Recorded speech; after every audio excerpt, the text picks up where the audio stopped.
जैसे बच्चों के लिए दूध कैसे ज़रूरी है, छोटे बच्चों को दूध नहीं देते, उसी प्रकार बच्चों के लिए पोषक तत्व की भी ज़रूरत होती है। इस करके जो हमारे पुराने अनाज हैं, जैसे कोदरा हो गया, बिथू हो गया, ये हमें बच्चों को खिलाना ज़रूरी चाहिए। जैसे कि अगर ये चीज़ खा ले तो इन्हें पता चलेगा, इनके बारे में जानकारी होगी और इनको इससे पोषक तत्व भी मिलेंगे। अगर हम ये उगाएंगे नहीं तो ये पता कैसे चलेगा। नमस्कार, मैं वीना धीमान, ग्राम पंचायत कोहालगढ़, ब्लॉक रंगरोटा बगवा, डिस्ट्रिक्ट कांगड़ा, हिमाचल प्रदेश से हूँ। तो मैं पहले रासायनिक खेती करती थी, तो आइए बात करते हैं जहर मुक्त खेती के ऊपर।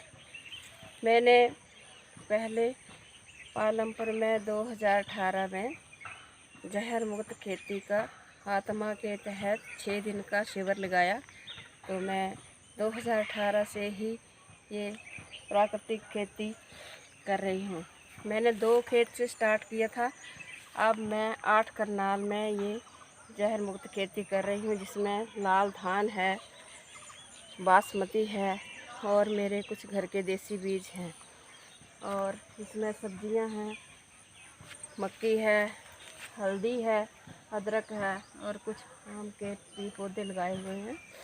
तो जहर मुक्त खेती के जो लाभ हैं, एक तो मेरा ये खर्चा कम हुआ, रासायनिक जो मैं खरीदती थी वो मैं घर पर ही अब खादें बनाती हूँ। मैंने देसी साहिवाल की एक गाय खरीदी हुई है, 1 साल हो गया, जिसके गोबर और गौमूत्र से मैं खादें और कीटनाशक बनाती हूँ और अपने खेतों में डालती हूँ। तो इससे जो मेरे खेत की मिट्टी है वो भी शुद्ध तथा भुरभुरी हो गई है और इसमें जो पैदावार आती है वो भी जहर मुक्त आती है। एक इसमें बड़ा बहुत ये लाभ है जो कि हमें खाने में बहुत टेस्ट आता है अलग सा।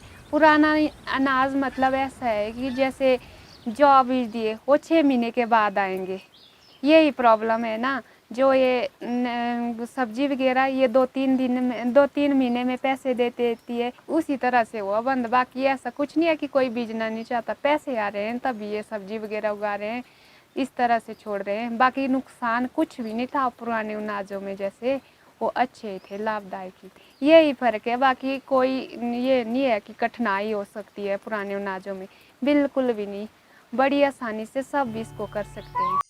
मेरा नाम सुमना देवी है, टावेरी लोक बैजनाथ की रहने वाली हूँ।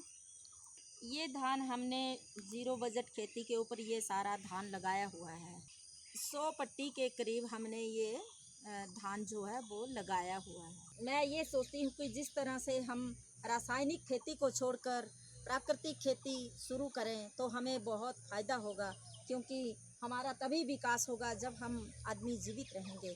क्योंकि रासायनिक खेती से तो हमें कैंसर, थायराइड वगैरह ऐसी ऐसी बहुत सारी बीमारियां हो रही हैं। इससे हमें ये लाभ हो रहा है 0 बजट खेती से कि हमारे बुज़ुर्गों का खान पान जो है वो भी ठीक ठाक से चल रहा है, बच्चों का भी और हमारा भी। हमें कोई अभी बीमारी नहीं लग सकती, हम ही इतनी उम्मीद के साथ जी सकते हैं। पहले तो बीजते थे जैसे मक्की, जौ वगैरह, कोदरा, ये तो पहले पहले बीजते थे ना, शायद हमने पहले बीजा नहीं और अभी हम शुरू कर रहे हैं इसको बीजना। कोदरा वगैरह, काउनी, कोदरा, ये बीजे हमने अभी अभी 2 सालों में, जैसे प्राकृतिक 2 सालों से हो रही है हमारी यहाँ, तब जाके ये नाज अभी शुरू हो रहा है। थोड़ा थोड़ा बीजते हम यूज के लिए, अपने यूज के लिए। बाहर तो हम बेचते नहीं ना, अपने यूज के लिए। तो फिर ज़्यादा ही होगा हमारे पास तो हम बाहर भी सप्लाई कर सकते हैं, ताकि सबका शरीर ठीक स्वस्थ रहे। इसलिए अपना अनाज ज़रूरी समझते हैं हम बीजना, कि भाई पहले जैसे पहले के बुजुर्ग खाते थे अनाज अपना, वो तो बिल्कुल स्ट्रांग होते थे। मैं ये सरकार से ये निवेदन करती हूँ कि जो जहर मुक्त खेती करते हैं उनके लिए एक अलग सी कोई दुकान या सब्जी मंडी में या ब्लॉक में खोली जाए, जिसमें किसानों की अलग से प्राकृतिक कोई पहचान हो और किसानों को इसका पूरे दाम मिल सके। धन्यवाद। जय हिमाचल, जय।